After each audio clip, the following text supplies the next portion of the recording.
Sekarang kita masuk teman-teman yang kedua, masalah ujian individual yang datang. Ini sebabnya bisa kena dosa. Kata Nabi SAW dalam hadis yang diriwayatkan Imam Ahmad, terdapat dosa-dosa yang tidak dapat dibersihkan dengan istighfar. Dan Allah SWT akan mencoba hamba tersebut dengan penyakit untuk membersihkan dosa-dosanya. Karena dosa-dosa yang dilakukan banyak, maka Allah uji dia. Ya. Dalam hadis riwayat Muslim yang lain, ya, tidak ada yang menimpa seorang muslim dari capek, letih, sakit, gangguan orang, ya, sampai duri yang menusuk tubuhnya kecuali akan jadi pembersihan dosanya. Jadi memang ada dosa-dosa yang akhirnya Allah datangkan cobaan untuk membersihkan itu kalau orang-orang beriman. Kalau orang-orang fasik, ya, Allah jadikan sebagai peringatan kepada mereka. Kalau Anda sudah beriman, Anda sudah coba beramal soleh, Anda tetap sakit, Anda tetap ada gangguan orang, itu untuk menambah derajat Anda di surga. Makanya pernah terjadi setelah Abu Bakar dan Umar radhiyallahu anhu meninggal, mulai datang kelompok-kelompok ya Syiah yang dibentuk oleh Abdullah bin Saba, seorang Yahudi yang pura-pura masuk Islam. Dan Allah al-Musta'an sampai sekarang tersebar kemana-mana pemahaman dia. Semoga Allah selamatkan diri kita, keluarga kita, dan negara kita terutama, dan negara-negara muslimin dari pemahaman Syiah ini. Itu bahaya sekali gitu. Pendirinya saja orang Yahudi gitu. Maka pada saat itu mereka mencaci maki Abu Bakar sama Umar. Ditanya kepada Ummul Mukminin Aisyah radhiyallahu anha, "Wahai Ummul Mukminin, bagaimana pendapat Anda dengan orang yang mencela Abu Bakar sama Umar padahal mereka sudah lewat, sudah meninggal?" Apa kata Ummul Mukminin Aisyah radhiyallahu anha? "Saya tidak melihat kecuali Allah ingin menambahkan pahala buat mereka setelah meninggal mereka." Allah datangkan itu. Nah, ada orang-orang yang melakukan dosa ya, secara individual, kalau orang-orang fasik ya, supaya mereka kembali. Atau orang kafir supaya mereka sadar gitu. Karena itu dianggap kelalaian. Karena ada orang subhanallah dia buat dosa nih, kita ingatkan jangan akhi, jangan ukhti, ya langsung dia terima. Ada juga orang tidak. Memang dia tunggu datang cobaan tersebut. Nanti dia sakit, nanti dia masalah baru dia mau sadar. Di Riyadh ada satu anak muda, dia udah 5 tahun ya, di gip kakinya ya, patah dengan tabrakan mobil gitu. Ada seorang syekh, ini ijtihad dari beliau seringkali izin kepada kepala rumah sakit yang ada di Riyadh. Beliau pindah-pindah, masuk ke kamar, nasihatin orang, sampaikan hadis tentang sabar, supaya kembali kepada Allah segala macam. Dia pindah kamar sebelah, walaupun tidak dikenal gitu. Sampai ke kamar anak muda ini. Waktu sampai di kamar anak muda, langsung dia mulai nasihati, dia mengatakan sabarlah wahai anak muda segala macam. Tapi apa yang terjadi teman-teman sekarang? Si anak muda ini tiba-tiba mengatakan, "Wahai syekh, saya malah bersyukur kepada Allah atas ujian yang datang ini." Kata Syekh, kenapa? Dia bilang, karena dulu saya lalai. Saya dulu tidak sholat, lalai udah. Gak kerjakan perintah agama Allah. Tapi dengan tabrakan ini, awalnya saya gelisah. Bahkan 1 tahun pertama itu saya gak bisa terima kejadian ini. Tapi saya gak bisa buat apa-apa. Mau apa lagi? Dokter pun gak bisa buat apa-apa. Akhirnya membuat saya terpaksa menerima keadaan. Dan dengan itu, akhirnya saya mulai coba kembali kepada Allah. Saya sholat. Dan sekarang Anda perlu tahu, setelah 5 tahun saya dirawat di rumah sakit ini, saya sudah hafal 30 juz Al-Quran. Subhanallah, ada orang yang begitu. Cobaan datang, baru bisa membuat mereka sadar. Ada orang yang coba dengan nasihat sudah mau dengar. Mungkin dengan pengajian sekali begini mereka sudah bisa sadar. Ada orang tidak. Nanti datang kejadian besar dalam hidupnya, cerai rumah tangganya, bangkrut usahanya, apalah segala macam, baru kemudian dia mau sadar. Allah menyebutkan dalam surah An-Nahl, surah nomor 16 ayat 107 dan 108, A'udzu billahi minasyaitonir rajim. Dzalika bi annahum mustahabbul hayatad dunya 'alal akhirati wa anna Allah la yahdil qaumal kafirin. Yang menyebabkan datangnya cobaan-cobaan ini kepada orang yang berbuat dosa, orang-orang kafirin, karena mereka mencintai kehidupan dunia ini berlebihan, lebih daripada akhirat. Mereka tidak mau tahu masalah akhir. Dan bahwasanya Allah tidak memberi petunjuk kepada kaum yang kafir. Itu 108, 107 kan 108-nya adalah ulaika alladziina taba'allahu ala qulubihim wa sam'ihim wa absarihim wa ulaika humul ghafilun. Mereka adalah orang-orang yang hati, pendengaran dan penglihatan mereka telah Allah kunci mati, dan mereka itu adalah orang-orang yang lalai. Itu disebabkan karena masalah itu. Jadi ini kalau orang-orang fasik. Beda kalau orang beriman. Kalau orang beriman beda. Orang beriman kalau Anda sudah jaga sholat, Anda sudah jaga pendapatan Anda sudah coba. Tapi masih ada juga cobaan-cobaan datang. Bisa pembersihan dosa masa lalu Anda kalau ada. Atau memang sekarang Allah ingin angkat derajat Anda. Karena dalam hadis riwayat Muslim dikatakan, ya, kita sudah selesaikan tadi orang fasik sama orang kafir supaya peringatan bagi mereka agar mereka kembali ke jalan Allah. Kalau orang ya mukmin, agar mereka lebih dekat lagi dengan Allah SWT. Dan Allah angkat derajat mereka. Karena dengan cobaan datang kita bisa menangis kepada Allah. Kita bisa lebih hati-hati. Orang kalau datang cobaan subhanallah, mungkin pintu-pintu dosa sangat kecil, tertutup sekali. Lagi sakit, lagi ada musibah apa.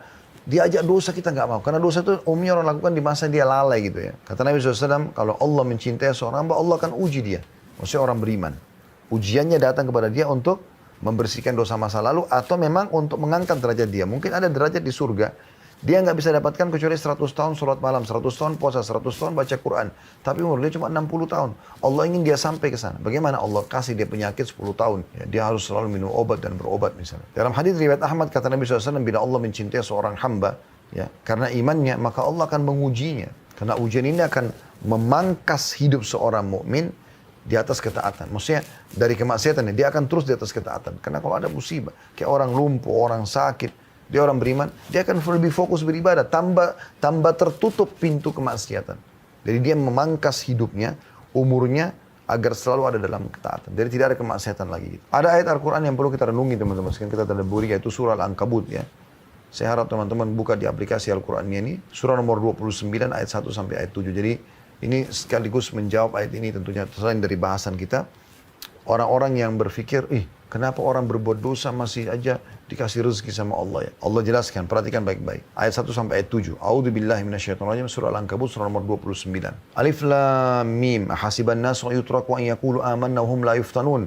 Alif Lam Mim, huruf-huruf awal potongan dalam Al-Quran yang Allah lebih tahu maknanya atau nama lain surah itu. Apakah manusia mengira bahwasanya mereka akan dibiarkan begitu saja? Makan, minum, tidur. Sementara, dan mereka mengatakan kami beriman, sedang mereka tidak diuji. Jadi bukan berarti orang sudah beriman, sudah lurus, lalu tidak diuji. Tidak, Allah akan uji untuk melihat keimanannya. Sabar gak dia? Karena kan kita sebagaimana nikmat disuruh syukuri supaya bertambah, ya, juga cobaan kita bersabar. Ya, ini harus berimbang. Seperti dua sayap dalam kehidupan yang tidak boleh terpisah satu sama yang lain. Lalu Allah katakan, وَلَقَدْ فَتَنَّا الَّذِينَ مِنْ قَبْلِهِمْ فَلَا يَعْلَمَنَّ اللَّهُ الَّذِينَ صَدَقُوا وَلَا يَعْلَمَنَّ الْكَاذِبِينَ. Dan sungguhnya kami telah menguji orang-orang sebelum mereka. Orang-orang beriman juga diberikan ujian. Nabi SAW diuji, para sahabat diuji gitu kan. Bukan berarti karena mereka punya dosa. Maka sungguhnya Allah akan mengetahui orang-orang yang benar dengan keimanannya. Bisa menerima cobaan tersebut dengan bersabar. Sebagaimana mereka bisa bersyukur kalau ada nikmat. Dan sungguhnya dia mengetahui, Allah mengetahui orang-orang yang dusta. Dari situ Allah bisa tahu orang ini jujur atau dusta dalam keimanannya. Di ayat 4-nya Allah mengatakan am hasibal ladzina ya'maluna sayyiati ay yasbikuna sa'a ma yahkumun. Apakah orang-orang yang mengerjakan dosa itu mengira bahwasanya mereka akan luput dari azab kami? Enggak ada dosa yang tidak dihukum sama Allah SWT. Amat buruk apa yang mereka tetapkan itu. Enggak mungkin. Lalu Ustaz, saya lihat kok ada orang yang berbuat dosa tapi tidak dihukum sama Allah. Belum. Dan Anda tidak tahu apa hukuman yang ada pada diri dia. Anda tidak tahu bagaimana kegelisahan dalam hidupnya. Anda tidak tahu bagaimana rumah tangganya. Anda tidak tahu pekerjaannya. Anda tidak tahu mungkin tiba-tiba Allah datangkan kepada dia penyakit kronis yang membuat dia tidak bisa buat apa-apa lagi. Makin banyak dosa dia lakukan, maka makin berat yang akan datang kepada dia. Tapi jelas ayat 4 Al-Ankabut ini mengatakan tidak mungkin ada orang berbuat dosa lalu luput dari siksa kami. Bahkan dalam hadis yang sahih kata Nabi SAW, kalau kalian melihat nikmat melimpah pada seorang hamba sementara dia bermaksiat, ketahui itu adalah tadarruj atau tahapan siksaan dari Allah. Ayat 5-nya, man kana yarju liqa Allah fa inna ajalallahi la'at wa huwa as-sami'ul 'alim. Barang siapa yang mengharapkan pertemuan dengan Allah, mau selamat di akhirat, mau masuk surga, maka sungguhnya waktu yang dijanjikan Allah itu pasti datang. Dan dia maha mendengar lagi maha mengetahui. Ayat 6-nya, wa man jahada fa inna ma yujahidu li nafsi innallaha laghaniyun 'anil 'alamin. Dan barang siapa yang berjihad, berperang jalan Allah atau dia berusaha memaksakan diri untuk tetap dalam ketaatan, meninggalkan kemaksiatan, maka sungguhnya jihadnya itu adalah untuk dirinya sendiri. Dia yang selamat, Allah tidak butuh itu. Sungguhnya Allah benar-benar maha kaya atau tidak memerlukan sesuatu dari semesta alam. Biar kita sholat 700 tahun, Allah tidak butuh dengan sholat kita. Allah tidak butuh dengan ibadah kita. Kita tinggalkan dosa, Allah tidak butuh. Itu untuk diri kita sendiri. Ayat 7, ayat terakhir di sini yang kita bahas adalah وَالَّذِينَ آمَنُوا وَعَمِلُوا الصَّالِحَاتِ لَنُكَفِّرَنَّ عَنْهُمْ سَيِّئَاتِهِمْ وَلَنَجْزِيَنَّهُمْ أَحْسَنَ الَّذِي كَانُوا يَعْمَلُونَ. Dan orang-orang yang beriman dan beramal saleh, benar-benar akan kami hapuskan dari mereka dosa-dosa mereka, dan benar-benar akan kami berikan kepada mereka balasan yang lebih baik dari apa yang mereka kerjakan. Kita tutup teman-teman sekalian dengan hikmah daripada ujian dan cobaan. Yang pertama, penanaman sifat sabar. Ya. Jadi saya sudah bilang tadi bagaimana nikmat kita syukuri, cobaan kita sabari. Ini harus sama, harus berimbang. Nggak boleh nikmat kita syukuri, tapi cobaan kita tidak sabari, nggak boleh. Itu orang beriman harus dua-duanya sama. Jadi dia senyum pada saat nikmat ada, dia juga senyum pada saat cobaan ada. Allah sudah sebutkan tadi dalam surah Al-Baqarah 155, kami akan menguji kalian, gitu kan. Dan Allah menyebutkan di lanjutan ayat, saya akan kembali bacakan 155-nya. Allah bilang, A'udzu billahi minasyaitonir rajim. Al-Baqarah 155. Wala nabluwannakum bisyai'im minal khaufi wal ju'i wa naqsi minal amwali wal anfusi wath thamarat basyiris sabirin. Kami pasti akan menguji kalian secara individu dengan sedikit ketakutan, kelaparan, kekurangan harta, jiwa dan buah-buahan dan sampaikan berita gembira kepada orang-orang yang sabar. Allah uji itu. Kemudian teman-teman sekalian, dengan adanya cobaan kita kembali kepada Allah. Selain memang penanaman sifat sabar, juga kita kembali kepada Allah. Dan yang paling baik kita mulai dengan kalimat istirja. Inna lillahi wa inna ilahi raji'un. Kami milik Allah, kami akan kembali kepada Allah. Perhatikan Allah sebutkan di lanjutan Al-Baqarah tadi 156, 157. Tadi 155 sudah kita baca, Allah akan uji kita dengan segala macam ujian. Lalu Allah mengatakan 156-nya yang dan sampai 155-nya dan sampaikan kabar gembira kepada orang yang sabar di akhir ayat. 156 Allah katakan, alladzina idza asabathum musibatun qalu inna lillahi wa inna ilaihi raji'un. Yaitu orang-orang yang kalau ditimpa musibah mereka mengatakan kami milik Allah, kami akan kembali kepada Allah. Itu yang paling pertama diucapkan, kalimat istirja namanya. Allah katakan dalam 157-nya, ulaika alaihim salawatu min rabbihim wa rahmah wa ulaika humul muhtadun.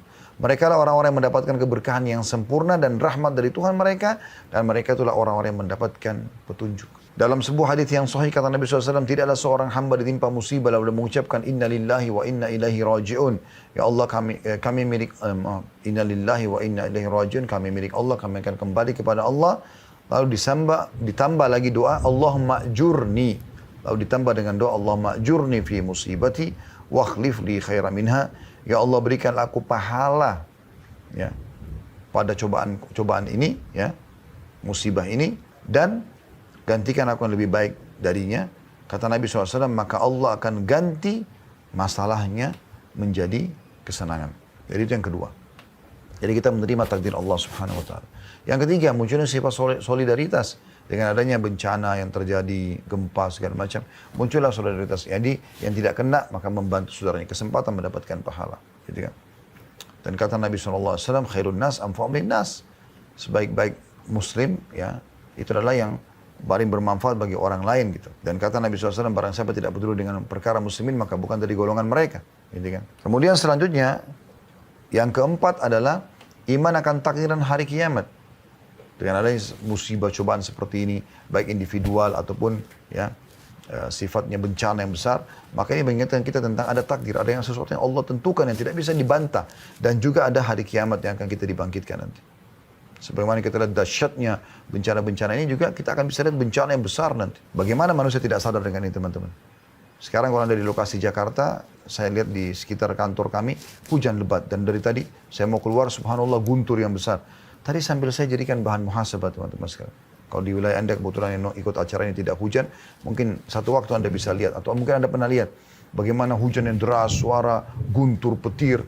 Bagaimana suara guntur yang begitu dahsyat masih belum membuat orang sadar kalau ada sang pencipta Allah yang bisa menghukum dia setiap saat. Dari mana suara ini? Dari mana petir? Dari mana hujan ini turun? Kalau tidak ada yang mengaturnya semua. Ini mengingatkan kita tentang takdir Allah, gitu kan. Dan juga menyadarkan kepada kita tentang adanya hari kiamat, ya. Adanya hari kiamat. Kemudian yang kelima, teman-teman sekalian, cobaan kalau datang secara individu kepada orang beriman, ya. Ini adalah bentuk cinta Allah SWT, karena Nabi SAW mengatakan sesungguhnya bila Allah mencintai seorang hamba, Allah akan mengujinya. Dalam riwayat yang lain, ya, kalau Allah mencintai seorang hamba, Allah akan katakan kepada para malaikat, tuangkan pada dia musibah-musibah tersebut atau cobaan-cobaan tersebut. Karena makin membuat dia tidak cinta dengan dunia, makin fokus kepada ibadah gitu ya. Walaupun orang beriman tentu bisa nikmat, makan, minum segala macam. Tapi kalau datang cobaan, datang pada hidupnya. Kemudian yang keenam, teman-teman sekalian, ya, hikmah yang bisa diambil dari ujian, dari bencana adalah dahsyatnya doa itu sendiri. Di saat itu memang luar biasa orang memohon kepada Allah. Lagi di atas kapal, dihantam oleh ombak dan kapal akan tenggelam. Bagaimana dahsyatnya orang berdoa pada saat itu. Sebab Ikrimah bin Abi Jahal, radhiyallahu anhu, Ikrimah, anaknya Abu Jahal, Fir'aunnya umat ini meninggal dalam keadaan kufur. Tapi anaknya Ikrimah masuk Islam gara-gara apa? Dia mau melarikan diri dari Nabi SAW pada saat pembebasan kota Mekah. Dia pergi ke Jeddah lalu naik kapal menuju ke Eropa, ke Ethiopia, ke Afrika. Di tengah lautan dengan hikmah Allah dihantam ombak, kapal tersebut akan tenggelam. Banyak orang-orang yang di atas kapal itu semua penyembah-penyembah berhala. Dia kenal bahwa berhala mereka. Mereka mohon-mohon, tolong bantu, tolong bantu. Makin keras ombak, makin kuat angin. Terguling mereka dan banyak patung-patung mereka yang mereka pegang itu jatuh pecah. Ikrimah lalu berpikir, mana kekuatan Tuhan-Tuhan yang mereka anggap selama ini. Maka dengan itu akhirnya dengan akal sehatnya dia akhirnya kembali kepada Allah SWT. Dia berdoa kepada Allah dengan tulus agar Allah selamatkan, kemudian dia kembali ke Makkah lalu dia beriman kepada Nabi Muhammad SAW. Di saat itu luar biasa doa. Itu hikmah juga, gitu kan? Mungkin kalau Anda lagi sakit, Anda berdoa kan beda. Dengan kalau Anda lagi tidak sakit, Anda lagi ada musibah, bangkrut usaha, Anda berdoa, beda. Doanya di situ tuh luar biasa, lebih khusyuk. Gitu. Cuma memang yang perlu kita ketahui juga teman-teman sekalian, ujian-ujian yang Allah berikan ini pasti penuh dengan kasih sayang Allah. Apalagi kalau Anda orang beriman. Bahkan orang kafir pun termasuk bentuk kasih sayang Allah. Karena dengan cobaan tersebut mereka jadi bisa sadar, mereka lebih hati-hati. Apalagi bagi orang beriman gitu. Ya, karena pernah Nabi SAW melihat ada seorang ibu lagi menyusui anaknya, kemudian kata Nabi SAW, kalau seandainya ya kita bakar api dan kita suruh ibu ini untuk membakar anaknya, apakah dia mau? Kata para sahabat tentu tidak mau ya Rasulullah. Kata Nabi SAW, ketahuilah Allah lebih sayang kepada kalian daripada ibu itu kepada anaknya. Jadi Allah sebenarnya memberikan ujian itu sebenarnya bukan karena benci. Tapi Allah mau hambanya kembali kepadanya. Yang terakhir teman-teman sekalian, mutiara yang bisa kita ambil ya dari tadi yang keenam masalah doa. Yang ketujuh terakhir adalah mentadabburi firman Allah Subhanahu wa taala ya, dalam surah As-Sajdah surah nomor 32 ayat 21 agar ya kita menyadari dan kita kembali kepada Allah. Ya. Saya tidak ingat tadi, mohon maaf kalau memang poin ini sudah masuk. Kalau sudah masuk berarti dari ini masuk ke poin yang sebelumnya, hikmah sebelumnya. Kan ini baru saya tambahkan tadi. Tapi ayat ini sempat ya terlintas di benak tadi sebelum isi materi ini. Anda bisa buka surah Sajdah surah nomor 32 ayat 21. Allah memang menggambarkan kalau semua cobaan-cobaan dan musibah, bencana yang datang ini untuk mengembalikan ke jalan Allah SWT. فَلَنُذِيقَنَّهُمْ مِنَ الْعَذَابِ الْأَدْنَى دُونَ الْعَذَابِ الْأَكْبَرِ لَعَلَّهُمْ يَرْجِعُونَ. Dan kami pasti akan memberikan mereka cobaan-cobaan di muka bumi ini agar mereka ya, menyadari dan kembali, gitu kan? Sebelum ada cobaan yang besar atau siksaan yang besar di neraka nanti di akhirat. Allahu a'lam.